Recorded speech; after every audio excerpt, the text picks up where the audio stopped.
سلام. الان من روز عیده، بعد تصمیم گرفتم براتون که ارتفاع تهران رو هر دفعه نشون بدم. منتها نمیدونم چرا از وسط راه یادم افتاد که همچین کاری بکنم. الان ما تقریبا یه مقداری مونده به آبشار دوقلو. عرضم به حضورت که تو ارتفاع اینجا چی؟ جاسیخیه اینجا. عرضم به حضورت ارتفاع 2441 متر. هنوز به شروین نرسیدیم. بعد خیلی جالبه که اینجا تو ارتفاع 2441 متر شعار سبز نوشتن و بند سبز. اینم میذاره کوههای تهرانه تو ارتفاع 2400. خیلی حال میده و همه پیشنهاد میکنم که بیان هفته یه بار ببینین چقدر قشنگه. خیلی زیباست. منم اینم خودم. حالا من یه مقدار زیادی نفسم بریده. ببین ما باید بریم اونجا رو اگه ببینین لای اون کوه آبشار دوقلوه. بعد از آبشار دوقلو میتونیم جداشیم بریم سمت راست بریم شروین، بعد بریم سمت چپ بریم شیرپلا و سیاه‌سنگ و توچال.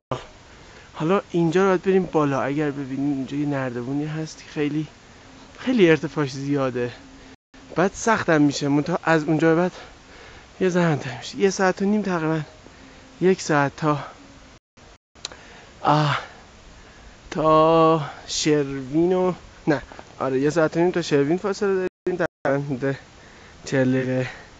اونجا اون لای اونا رو ببینین. اینجا دقیقا اینجا اونجا تهران طرفه که از اینجا میشه دید که چقدر کثیفه.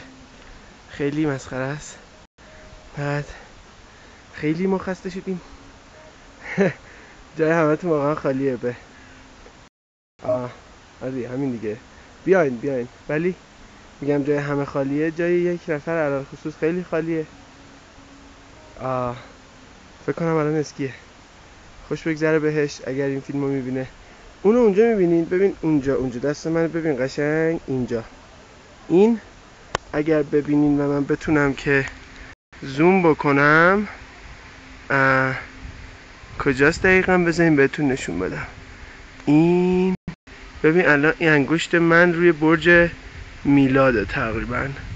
ببین اینجا این الان انگشت من که میبینین برج میلاده که فقط تو این تاریخی تو این کثیفی مزخرف تهران فقط چیزش معلومه، کلش معلومه. حالا میریم بالا به جای بعدی که رسیدیم یه فیلم دیگه میگیریم. فعلا خداحافظ.